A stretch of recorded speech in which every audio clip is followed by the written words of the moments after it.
हरियाणा में भारत जोड़ो यात्रा 8 दिन लगातार और 7 जिलों से गुजरा है। 8 दिन और 7 जिले, नूंह, गुरुग्राम, फरीदाबाद, पानीपत, करनाल, कुरुक्षेत्र और अंबाला। कुल मिलाकर हमने हरियाणा में 255 किलोमीटर कवर किया है। 255 किलोमीटर। तो अभी हम यहाँ अंबाला में रुके हुए हैं। आज दोपहर को भारत जोड़ो यात्रा नहीं होगा। यहाँ से हम पंजाब जाएंगे, सरहिंद में रुकेंगे रात को। कल सुबह फ्लैग ट्रांसफर होगा हरियाणा पीसीसी से पंजाब पीसीसी को, और कल से भारत जोड़ो यात्रा की शुरुआत पंजाब। आज क्योंकि पंजाब में भारत जोड़ो यात्रा की शुरुआत के पहले राहुल गांधी जी आज दोपहर को स्वर्ण मंदिर जा रहे हैं। वहां 2.5-3 घंटे रुकेंगे, 2.5 घंटे रुकेंगे। और मैं समझता हूं, हम लोग सब समझते हैं कि पंजाब में भारत जोड़ो यात्रा की शुरुआत और अच्छी तरह से नहीं हो सकती थी जितना कि जब राहुल जी स्वर्ण मंदिर जाएंगे और आज दोपहर को ही 4 बजे तक वो सरहिंद लौट आएंगे। कल सुबह फ्लैग ट्रांसफर के बाद, जिसका डिटेल हमारे प्रभारी आपको देंगे, उसके बाद हम शुरू करेंगे पंजाब का भारत जोड़ो यात्रा। कल 11 तारीख है, पूरा दिन भारत जोड़ो यात्रा होगा। 12 तारीख को सुबह लगातार हम 25 किलोमीटर चलेंगे। आपने देखा है रोज हम 25 किलोमीटर चलते हैं, पर वो 25 किलोमीटर 2 चरण में होते हैं, सुबह 14 और दोपहर को और शाम को 11। पर 12 तारीख को हम लगातार 25 किलोमीटर चलेंगे। 1 बजे खत्म हो जाएगा। 12 तारीख के दोपहर को भारत जोड़ो यात्रा नहीं होगा और 13 तारीख को विश्राम का दिन है, क्योंकि लोहड़ी का त्योहार है। तो हम 12 तारीख दोपहर से ही विश्राम शुरू होगा। तो पहले ही मैं आपको जानकारी देना चाहता हूं, 12 दोपहर को और 13 भारत जोड़ो यात्रा नहीं होगा और 14 को हम फिर से शुरू करेंगे और 15 तारीख को राहुल जी की प्रेस वार्ता जालंधर में होगी। हरियाणा में भारत जोड़ो यात्रा के लिए बहुत विशेषताएं रही हैं। पानीपत का रैली बहुत उम्दा रैली था, जो जनता से हमें स्वागत मिला, महिलाओं से, युवकों से, वो भी बहुत उम्दा था। 3 खास मुलाकातें जो राहुल जी की हुई हैं, जय जवान पूर्व सैनिकों से, जय किसान संगठनों से और जय पहलवान स्पोर्ट्समैन से। हालांकि कल एक छोटा सा इंटरैक्शन जय विज्ञान से भी हुआ था, जो अंबाला के साइंटिफिक इंस्ट्रूमेंट्स के जो MSME हैं, उनकी भी मुलाकात राहुल जी से हुई थी। और किसान संगठनों का मुलाकात बहुत विशेष मायने रखता है। उनके ओर से 3 बहुत बड़े मुद्दे राहुल जी के सामने उन्होंने रखा। एक तो MSP का लीगल गारंटी होना बहुत जरूरी है, क्योंकि अभी निजी ट्रेड की भूमिका बढ़ रही है और वो MSP के जो दाम जिसमें खरीदते हैं वो MSP से कम है। दूसरी बात जो उन्होंने कही कि जो भूमि अधिग्रहण कानून यूपीए सरकार के समय में बनाया गया था सितंबर 2013 में। उसमें हरियाणा सरकार ने केंद्र सरकार की अनुमति के साथ साथ और राष्ट्रपति की अनुमति मिली है, उन्होंने कुछ संशोधन किए हैं, वो किसान के हित में नहीं है। तो उन्होंने मांग की कि जब कांग्रेस की सरकार आएगी हरियाणा में, याद रखिए मैंने कहा जब सरकार आएगी, मैंने ये नहीं कहा अगर सरकार आएगी। जब हमारी सरकार आएगी तब 24 का ही है जिक्र, जब 2024 में चुनाव जल्दी भी हो सकते हैं, वो कह नहीं सकते, इसलिए जब अगले चुनाव होंगे और हमारी सरकार बनेगी तब ये भूमि अधिग्रहण कानून में उन्होंने मांग की कि इसमें संशोधन लाना बहुत जरूरी है।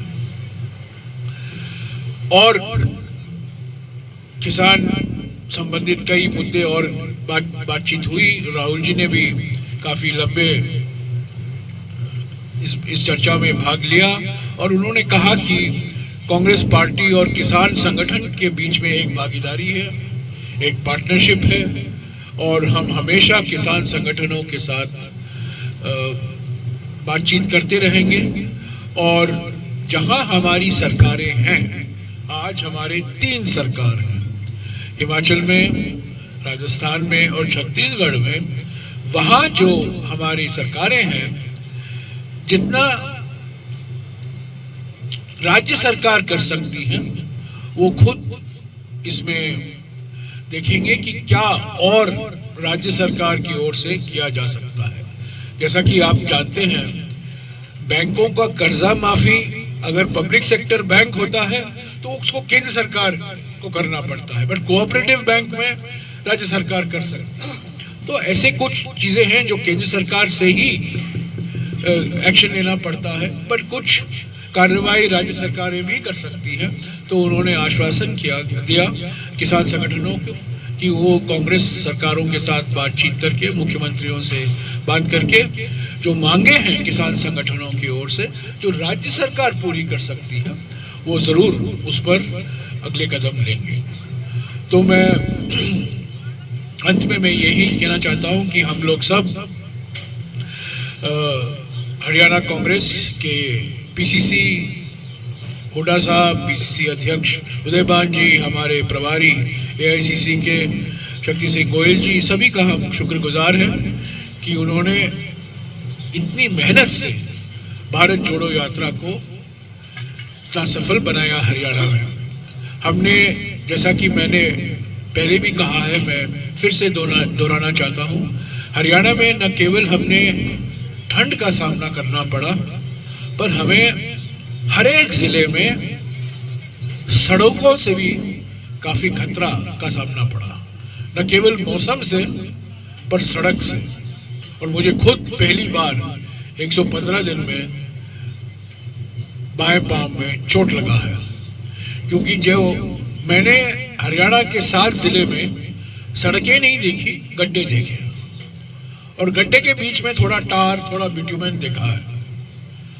पहले जब मैंने कहा था नूह में और गुरुग्राम में, तो लोगों ने कहा नहीं नहीं नहीं साहब, आप अंबाला आइए, कुरुक्षेत्र आइए, पानीपत आइए। पर वही हालत हमने इन जिलों में देखा। आज सुबह भी मैंने देखा। एक जमाना था जब लोग कहते थे हरियाणा के माफिक सड़क, एक मिसाल बन गया था हमारे देश के लिए। और आज मैं कन्याकुमारी से चला हूं, हर राज्य से मैंने देखा है, मध्य प्रदेश और हरियाणा के सड़कों की जो स्थिति है सबसे बुरी, और ये हरियाणा पर एक कलंक है। एक जमाना था जब लोग कहते थे, प्लानिंग कमीशन सभी राज्यों को कहता था हरियाणा के माफिक आप सड़क बनाइए। तो मैं उम्मीद करता हूं कि जब हमारी सरकार आएगी, सड़कों का जो मेंटेनेंस करना है, अपग्रेडेशन करना है, नेशनल हाईवे की नहीं बात कर रहा हूं मैं, स्टेट रोड की बात कर रहा हूं, स्टेट हाईवेज की बात कर रहा हूं। तो मैं अभी हुड्डा साहब से गुजारिश करूंगा कि वो आपको संबोधित करें, उसके बाद हमारे प्रभारी आपको कल के कार्यक्रम के बारे में जानकारी देंगे। हुड्डा साहब। हमारे मीडिया के चेयरमैन जयराम जी और शक्ति सिंह जी इंचार्ज, वह सभी मेरे विधायक साथीगण, उपस्थित पत्रकार बंधुओं, देखिए जैसा कहा जयराम रमेश जी ने कि 8 दिन यहाँ हरियाणा में राहुल जी ने यात्रा चलाई और 7 जिलों में आए, और 7 जिले भी ऐसे आए, मतलब जो दिल्ली के बाद जो हम चले हैं, जहां हमारी पार्टी कमजोर रही पिछले चुनाव में, लेकिन लोगों का जो रेस्पॉन्स देखा है, जिस प्रकार से लोग उमड़ के आ रहे थे, तो मैं ये कह सकता हूं हर वर्ग, चाहे वो किसान, मजदूर, व्यापारी, कर्मचारी, बुजुर्ग हो, बच्चे हों, महिलाएं हों, हर वर्ग के बहुत इतनी उमंग से आ रहे थे कि ये मैं कह सकता हूं ये यात्रा जो है जन आंदोलन में बदल गई हरियाणा में। और ये बात बिल्कुल ठीक कही उन्होंने। सड़कों की हालत खस्ता देखकर हमारे बहुत अपने आप पर वो हो रहे थे, क्योंकि सड़क में गड्ढे तो सुने हैं, लेकिन गड्ढों में सड़क बन रही थी हमारे को, ऐसी हालत हो रही थी कई जगह तो बहुत ही ऐसा, क्योंकि 8 साल से इस सरकार ने कोई मेंटेनेंस नहीं करी, चाहे वो सड़क हो, चाहे स्टेडियम हो गांव के, चाहे और कोई भी, मतलब कोई ऐसा काम नहीं है। तो जैसा मैंने कहा, नॉन परफॉर्मिंग गवर्नमेंट बनी हुई है यहाँ पर। और जो मुद्दे जो है, जो हरियाणा 2014 में कांग्रेस के समय में प्रति व्यक्ति आय, प्रति व्यक्ति निवेश में नंबर 1 था पूरे देश में, आज बेरोजगारी में नंबर 1 हो गया है, 37.4 सीएम आएगी। तो हमारे हरियाणा के मुख्यमंत्री कहते हैं ये तो प्राइवेट संस्था है, लेकिन जब यूपी में चुनाव होता है तो अपनी एडवर्टीजमेंट में सीएमआई की रिपोर्ट देते हैं, गुजरात में देते हैं, हरियाणा में, अब किस पे ये यकीन करेंगे।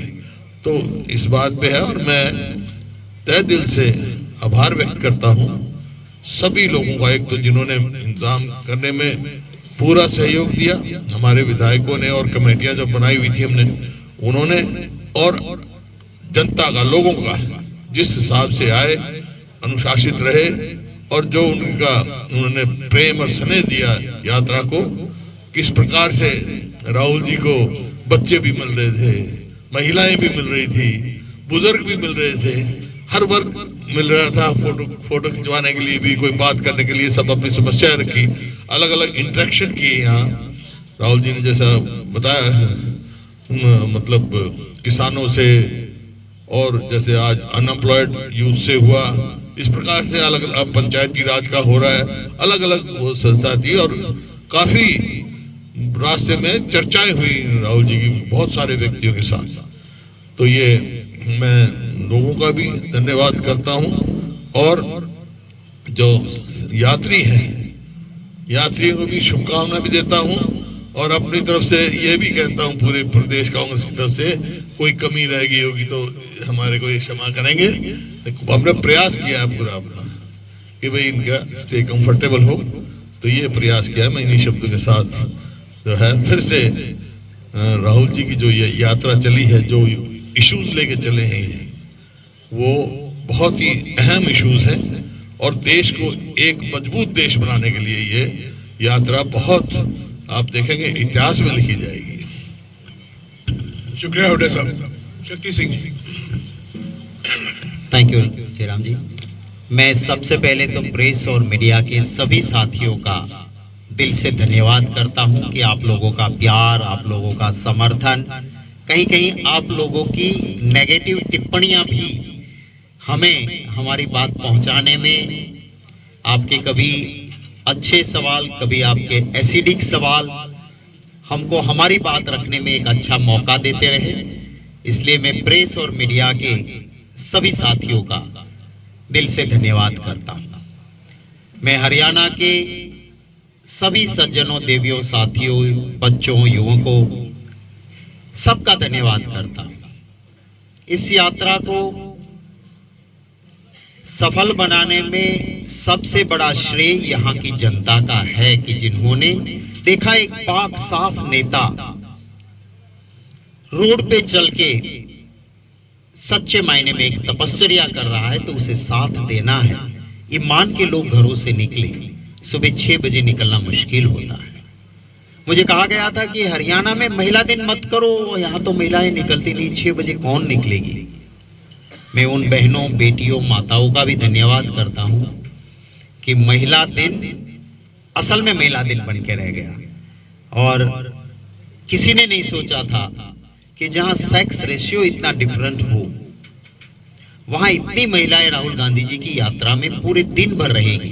पर कल आप सब ने देखा कि महिला दिन रहा और हम सब दूर दूर रहे, महिलाएं राहुल गांधी जी के साथ डायलॉग करती, बात करते रही। पूरे हरियाणा में उन लोगों की आवाज जो ना दिल्ली तक पहुंचती है, ना बड़े नेताओं तक पहुंचती है, उन समस्याओं और उन आवाज को राहुल गांधी जी ने कान दिया, आवाज दी और उनसे बहुत बातें की, उनके मन की सुनी। तो मैं हरियाणा के सभी लोगों का दिल से धन्यवाद करता हूं। आज मैं इस मौके पे कांग्रेस पार्टी के सभी नेताओं का, सभी कार्यकर्ताओं का एक प्रभारी के नाते दिल से धन्यवाद करता हूं। मुझे आप में से ही कुछ लोग शुरू में डरा रहे थे कि गुटबाजी है, कैसे यात्रा करोगे, आप भारत जोड़ो करते हो, हरियाणा में कांग्रेस कहां जुड़ेगी। आप सब ने देखा कि सिर्फ कदम नहीं, हमारे नेताओं ने दिल लगा के कदम तो मिलाएं, दिल भी मिलाएं और साथ मिलके सबने काम किया है। हमारे प्रदेश अध्यक्ष उदय भान जी, पूर्व मुख्यमंत्री, हमारे कांग्रेस पार्टी के विधायक दल के नेता हुड्डा साहब, हमारे 2 जनरल सेक्रेटरी आईसीसी में हरियाणा से हैं, भाई रणदीप सुरजेवाला जी, शैलजा जी, हमारे सारे विधायक, वो विधायक बन के अहंकार में नहीं रहे, कार्यकर्ता बन के जमीन पे काम किया। हमारे इंचार्ज यात्रा के भाई दान सिंह जी, राव दान सिंह जी ने पूरे परिवार को लगा दिया था सेवा में। ऐसे बहुत नाम है जो कमिटीज के चेयरमैन, सभी का नाम लेना संभव नहीं है। मैं सभी का एक इंचार्ज के नाते दिल से धन्यवाद करता हूं। हाँ, दीपेंद्र सिंह हमारे एकलौते एमपी है, तो वो भी साथ बिल्कुल लगे रहे। और आपने देखा कि कहीं पर कोई गुट से ऊपर मोहब्बत की दुकान खोल के सबने काम किया है। आज आखिरी पड़ाव मां अंबा के नाम से जिस शहर को नाम मिला है अंबाला, उस शहर में जहां हमारी सेना के 2 कोर के मुख्यालय आए हैं, ये वो शहर है जहां महात्मा गांधी जी की हत्या करने वाले गॉडसे को फांसी दी गई थी। ये वो शहर है जहां पे 1857 का अंग्रेजों के खिलाफ जो सबसे बड़ा आंदोलन चला, उसमें अंबाला का बहुत बड़ा योगदान रहा। कांग्रेस के स्थापक सदस्यों में से अंबाला के हमारे उस वक्त के महान नेता अंबाला से रहे। तो ऐसे शहर में आज हमारा आखिरी पड़ाव है। मैं आप सभी का और हमारे सभी कार्यकर्ता, नेता और हरियाणा के लोगों का धन्यवाद करता हूं। आखिर में मैं आपके, जैसे कि हमारे जनरल सेक्रेटरी कम्युनिकेशन का आदेश था कल के प्रोग्राम के बारे में, आपका सुझाव मेरे लिए आदेश है। कल जो है हरियाणा से आज रात ही हम पंजाब बॉर्डर में पहुंचेंगे, पर हमारा कल का, आज हम फ्लैग दे सकते थे, पर पंजाब में कल बहुत बड़ा दिन है और सभी का मानना ये था कि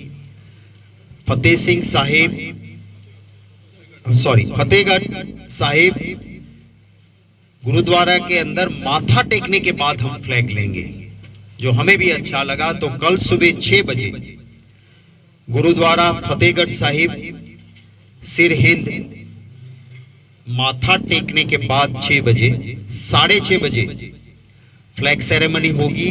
वो बस स्टैंड के पास सिर हिंद पे होगी। आपको लोकेशन मैं साझा कर दूंगा ट्विटर पे। 7 बजे कल पद यात्रा शुरू होगी। 10 बजे हमारा मॉर्निंग ब्रेक होगा एट खालसा ग्राउंड मंडी गोविंदगढ़ पे। 3:30 बजे फिर पद यात्रा शुरू होगी और शाम का हमारा ब्रेक होटल ग्रीनलैंड खाना उसके पास हमारा ब्रेक होगा। खाना और ये कल का हमारा पंजाब का प्रोग्राम रहेगा, वो मैंने आपसे साझा किया है। आप सभी का फिर से धन्यवाद करता हूं। आपको भी नया साल शुरू हुआ है, सबको बहुत बहुत शुभकामनाएं। Thank you very much. शुक्रिया। कुछ सवाल हैं तो मुल्ला साहब। ये सवाल है कि कल राहुल गांधी जी ने मौलाना के अंदर बोला कि 21वीं सदी में खाकी जो है हाफ पैंट में जो कौरव नजर आते हैं, उनका इशारा क्या आरएसएस की तरफ था या नरेंद्र मोदी जी की तरफ था? आप जानते हैं किसकी इशारा। हाँ जी, आप सर चौधरी का धन्यवाद। जयराम जी, उन्होंने कोऑर्डिनेशन बहुत अच्छी हमारे एक्स एमएलए आपके मीडिया कोऑर्डिनेटर के तौर पे और गीताबेन ने किया है, अनिल भारद्वाज जी और गीताबेन का भी मैं धन्यवाद करता हूँ। जयराम जी, आपने बात की है कि भारत जोड़ो यात्रा में राहुल गांधी जी ने एक दिन महिलाओं को दिया है। अगर हरियाणा की बात करें तो एक स्पोर्ट्स मिनिस्टर है, उस पर बड़े गंभीर एलिगेशन लगे। हुड्डा साहब भी बैठे हैं, संदीप सिंह, और उस केस में कांग्रेस का क्या स्टैंड है? हुड्डा साहब से मैंने गुजारिश की। कांग्रेस का स्टैंड कई दफा आ चुका है हमारे को, क्योंकि एसआईटी बनाई है और मैं किसी को निर्दोष या दोषी नहीं ठहरा सकता जब तक पूरी इंक्वायरी नहीं हो। मैंने ये कहा था, लेकिन निष्पक्ष जांच होनी चाहिए, दूध का दूध पानी का पानी होना चाहिए। उसके लिए जरूरी है ये मंत्री इस्तीफा दें और फिर निष्पक्ष जांच हो to the satisfaction of lady, और सेटिस्फेक्शन ना हो तो हाई कोर्ट के जज के द्वारा ये जांच होनी चाहिए। सर, मेरा सवाल जयराम रमेश जी से है। सर, आपकी यात्रा का मकसद है वो नफरत दूर करना है, तो जिस समुदाय के खिलाफ सबसे ज्यादा नफरत फैलाई जा रही है, मतलब उसके खिलाफ इतनी नफरत फैलाई जा रही है कि वो दूसरे दर्जे का नागरिक आज बना दिया गया है, क्या वो समुदाय आपकी इस यात्रा से जुड़ाव महसूस कर रहा है? और अगर आप सत्ता में या फिर जब भी आप सत्ता में आए तो आपके पास ठोस एजेंडा क्या होगा उनको मेन स्ट्रीम में या फिर बराबरी का हक दिलवाने में? जिस समुदाय के खिलाफ सबसे ज्यादा नफरत फैलाई जा रही है, उस क्या वो समुदाय आपसे नफरत भाषा के नाम पर फैलाई जा रही है, प्रांत के नाम पर फैलाई जा रही है, जाति के नाम पर फैलाई जा रही है, धर्म के नाम पर फैलाई जा रही है, कोई ठिकाना सब। जहां हमारे समाज में अनेकता है, उस अनेकता को उसका दुरुपयोग हो रहा है ताकि समाज बांटा जाए। हमारा काम है भारत जोड़ो यात्रा के माध्यम से ये संदेशा पहुंचाना कि कांग्रेस पार्टी जोड़ती है, तोड़ती नहीं है। कांग्रेस पार्टी ये मानती है, हमारे संविधान जब बना था तब हमारे संविधान के निर्माता ने कहा था यूनिटी इन डाइवर्सिटी, यानी कि अनेकता में एकता।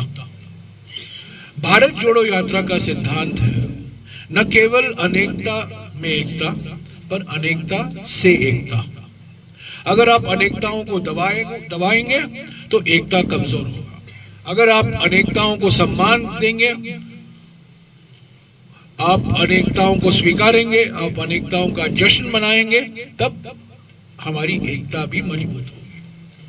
तो हमारी अनेकताओं को सुरक्षित रखना कांग्रेस पार्टी की प्राथमिक जिम्मेदारी है, हमेशा रही है और रहती रहेगी। हम किसी भी विचारधारा के खिलाफ लड़ेंगे जो हमारे अनेकताओं को इसलिए उपयोग करेगी ताकि हम समाज को बांटे, ताकि हमें चुनावी फायदा पहुंचे।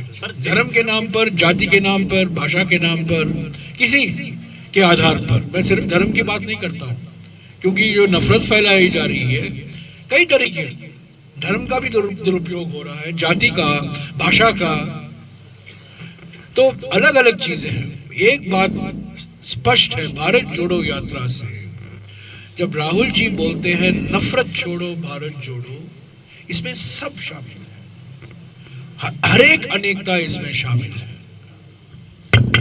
सर मेरे दो सवाल हैं, एक हुड्डा साहब से और एक जयराम जी आपसे। दो सवाल है। एक हुड्डा साहब आपसे सवाल है।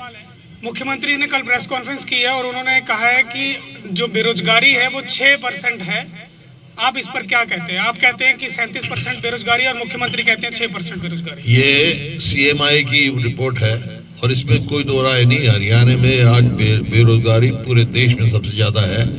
ये रिपोर्ट CMI की यूपी में कैसे ठीक हो जाती है, गुजरात में कैसे मान्य होती है?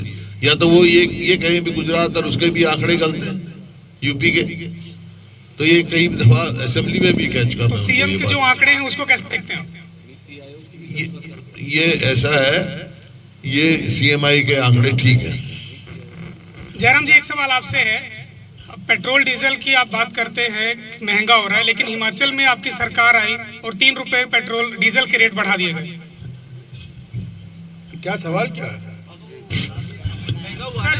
डीजल आप लोग महंगाई के खिलाफ हैं और 3 रुपए डीजल आपकी सरकार बढ़ा देती है, क्या उससे महंगाई नहीं बढ़ेगी? तो आप हमारे मुख्यमंत्री से पूछिए ना, मुझे क्यों पूछ रहे हैं?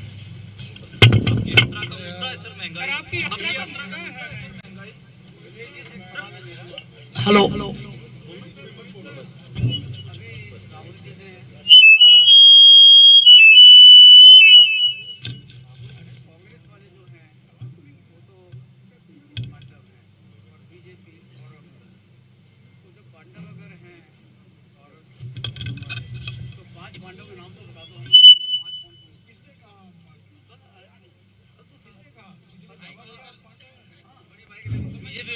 बीजेपी और आरएसएस इनको कहा है कि पांडव हम लोग हैं और ये कौरव लोग हैं। ये लोग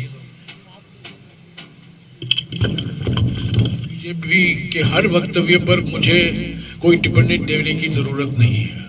अच्छा, ठीक है। जिस तरीके से बीजेपी ने जो रिटायर्ड जनरल थे जो राहुल जी के साथ चले और राहुल जी से मुलाकात की, वो उनको बहुत गौरव प्राप्त हुआ है पिछले 40-45 सालों में। इतना अपमान किया कल परसों बीजेपी की ओर से, इस बहुत निंदनीय है। ये रिटायर्ड आर्मी जनरल्स हैं, लेफ्टिनेंट जनरल है, मेजर जनरल है, वो बात करना चाहते हैं भारत जोड़ो यात्रा के बारे में, जो चीन के साथ हमारी जो समस्याएं हैं सीमा पर, उस पर बात करना चाहते थे। और बीजेपी ने जिस तरीके से व्यक्तिगत उनका अपमान करने की कोशिश की सोशल मीडिया में, मैं समझता हूँ उस पर मैं टिप्पणी हमने टिप्पणी की। तो ऐसे वक्तव्यों पर जहाँ गलत प्रचार किया जाता है उस पर मैं जरूर कुछ ना कुछ कहने के लिए तैयार हूँ। सर, राहुल जी ने 7-8 दिन हरियाणा में बिताए और भारत जोड़ो यात्रा निकाली है। निश्चित तौर पे चलो भारत जोड़ो में जो है कांग्रेस को जोड़ने में तो कुछ हद तक कामयाब रहे हैं, लेकिन हरियाणा के जो मुद्दे थे वो मंच से नहीं उठे जिससे लोग जुड़ते। जैसे अभी एक अग्निवीर को लेके बोल रहे हैं वो सबसे ज्यादा, लेकिन अंबाला में लोग NDC को लेके हरियाणा में पूरे हरियाणा में लोग परेशान हैं। पिछले 8 सालों से लोगों की रजिस्ट्री नहीं हो रही, नगर निगम नरक निगम बना हुआ है, तो इन मुद्दों को कैसे इग्नोर कर दिया गया? मैं हुड्डा साहब से और शक्ति सिंह से गुजारिश करूंगा आपका सवाल जो है उसका जवाब दे, पर मैं कह दूं भारत जोड़ो यात्रा जो राष्ट्रीय स्तर पर जो चुनौतियां हैं उस पर राहुल जी ध्यान दे रहे हैं और उस पर जहां उनको मौका मिलता है उसके बारे में बोलते हैं। जो लोकल समस्या है, हरियाणा में किसानों की समस्या है, उन्होंने किसान की समस्या के बारे में बात की। यहाँ पूर्व सैनिकों की जो संख्या है उन्होंने राहुल जी से भेंट की, उन्होंने कहा कि जो पेंशन के बारे में हमें वादे किए गए थे वो पूरे नहीं हुए, उसके बारे में राहुल जी ने बात की। आप पूछ रहे हैं अंबाला आए हैं, अंबाला में जो लोकल इश्यूज हैं उस पर भारत जोड़ो यात्रा ने कुछ नहीं कहा। ये मैं नहीं समझता हूँ भारत जोड़ो यात्रा का मकसद, पर जो समस्याएं हैं वो जरूर मैं उनसे इनकार भाग नहीं रहा हूँ। मैं हुड्डा जी से और शक्ति सिंह जी से गुजारिश करूंगा कि इसका जवाब हुड्डा जी अंबाला से।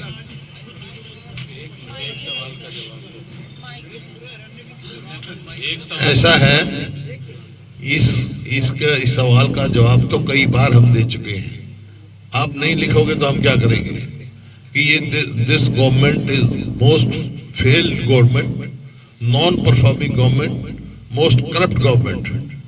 This is the reason for that. और जितनी पॉलिसी लेके आए हैं, चाहे ये परिवार पहचान पत्र है, चाहे आईडी वो है, या रोजगार कौशल रोजगार योजना है, सब जो है मतलब इनकी उससे करप्शन ही करप्शन हो रही है। जयराम जी, कई दफा कह चुका मैं, लिख दिया करो आप जी। जयराम जी सर, जयराम इनका जब आप अंबाला की बात करते हो तो यहाँ पे कापड़, टेक्सटाइल, चीनी, मिट्टी के बर्तन, इसके लिए अंबाला बहुत ही सुप्रसिद्ध है। और इन चारों में बीजेपी सरकार आने के बाद दिक्कतें आई हैं। चीनी के पैसे किसान बेचने के बाद, गन्ना बेचने के बाद कितने दिन बाद मिलता है आप खुद जानते हो, और कितना किसानों पे अत्याचार हुआ है, वो सब बात राहुल जी ने सबकी सुनी है। जहां मौका मिला है उनके साथ इंटरेक्शन हुआ है, और इन सारे मुद्दों को आप चाहे हमारी रैली को देखें, प्रेस कॉन्फ्रेंस को देखें, इंटरेक्शन में देखें, लोकल नेशनल इश्यूज भी उठाए हैं। और कल को हमारी सरकार बनती है तो कौन मुख्यमंत्री नहीं, कैसा मुख्यमंत्री कि जो इस सवालों का उकेल ढूंढे, वो राहुल गांधी जी सबसे डायलॉग करते हैं। तो ये कहना ठीक नहीं होगा कि लोकल समस्या, और इसीलिए तो निकले हैं, लोकल लोगों की बातें सुनी हैं और उनकी जो समस्याएं हैं, और खुद जब पैदल पे चलते हैं तो पता भी चलता है कि क्या हालत है। जो आपके वहां कर्जा बढ़ा है वो भी लोगों ने खुद कहा है। पुलिस के जवान जो हो या महिलाएं, पुलिस कांस्टेबल रस्सा लेके चल रही थी, हम कहते थे कि सॉरी आप लोगों को भी दिक्कत हो रही, बोले नहीं पूरा उठाएंगे, हम भी चाहते कि बहुत परेशान हो गए इस सरकार में, अब सरकार बदले, आपकी सरकार आए तो पुरानी पेंशन से लेके बहुत हमारा काम होगा। तो ये हालत है यहाँ की। Thank you. जयराम जी, एक सवाल है सर, अभी लंच इंतजार कर रहा है। जयराम जी सर, एक सवाल है, आप केंद्र सरकार की कमियां गिनवा रहे हैं पूरे देश में घूम के, राज्य सरकारों की भी गिनवा रहे हैं, आपकी भी 3 राज्यों में सरकारें हैं, तो आप उनके काम नहीं गिनवा रहे, कौन से काम अच्छे हैं जो बाकी सरकारों को कॉपी करने चाहिए, आपके काम करवाने चाहिए? ये वक्त नहीं है उसको गिनाने का, पर राजस्थान में अगर आपने देखा होगा, राजस्थान में जब राहुल जी थे, जब भारत जोड़ो यात्रा हम राजस्थान को गुजरे, जो राजस्थान सरकार के चिरंजीवी स्वास्थ्य बीमा योजना के बारे में हमने काफी, राहुल जी ने उस पर लंबी बात की, और उन्होंने कहा कि दूसरों राज्यों के लिए ये मिसाल है। कई ऐसे कार्यक्रम हैं, पुराने पेंशन स्कीम है, छत्तीसगढ़ सरकार और राजस्थान सरकार ने लागू किया है। तो ये बात गलत है कहना कि राहुल जी ने ये बात नहीं उठाए हैं कि जो कार्यक्रम है, उल्लेखनीय कार्यक्रम है, योजनाएं हैं, कांग्रेस की सरकारों जो चला रहे हैं, उनकी बात हमने नहीं की। उनका समस्या यही है कि आप लिखते नहीं हो उसके बारे में, आप उनके बारे में लिखते नहीं हो। नीति आयोग तो कोई श्रेय देता नहीं है। एक जमाना हुआ करता था जब प्लानिंग कमीशन था, योजना आयोग था, वो किसी भी सरकार में अच्छा काम हो रहा था तो वो कहता था ये अच्छा काम है। अब तो नीति आयोग तो प्रधानमंत्री कार्यालय का एक डिपार्टमेंट बन गया है। तो अगर राजस्थान सरकार में चिरंजीवी स्वास्थ्य बीमा योजना है, और आपको आश्चर्य होगा, राजस्थान एकमात्र ऐसा राज्य है जहां 10 लाख रुपए तक सरकारी अस्पताल में मुफ्त इलाज मिलता है इंश्योरेंस के माध्यम से। सरकार सारा खर्चा का बोझ सरकार पर आता है, 10 लाख तक, और 10 में से 9 नागरिक राजस्थान में कवर है चिरंजीवी स्वास्थ्य बीमा योजना। ये और किसी भी राज्य में नहीं है। इन्होंने मुझे याद दिलाया ओल्ड पेंशन स्कीम के बारे में। न्याय योजना है छत्तीसगढ़ में, कई कार्यक्रम है। गैस सिलेंडर का की जो घोषणा की गई, 500 रुपया सीमा होगा गैस सिलेंडर का दाम। अशोक गहलोत जी ने भारत जोड़ो यात्रा के आखिरी मीटिंग अलवर में इसकी घोषणा की। तो ये सरकार तो इसका ध्यान करती ही नहीं है, हमेशा आलोचना करती रहते हैं। वास्तविकता यह है कि राजस्थान, छत्तीसगढ़, हिमाचल तो अभी सरकार अभी आई है, पर राजस्थान और छत्तीसगढ़ में, और जब हमारी सरकार थी मध्य प्रदेश में जो गिराया गया मार्च 2020 में, उस सरकार ने भी बहुत ऐसे काम किए हैं जो दूसरे राज्यों के लिए एक मिसाल है, खास तौर से कर्जा माफी जो कमलनाथ की सरकार ने मध्य प्रदेश में किया था। Thank you. क्या है क्या है आप बोलिए बोलिए क्या है?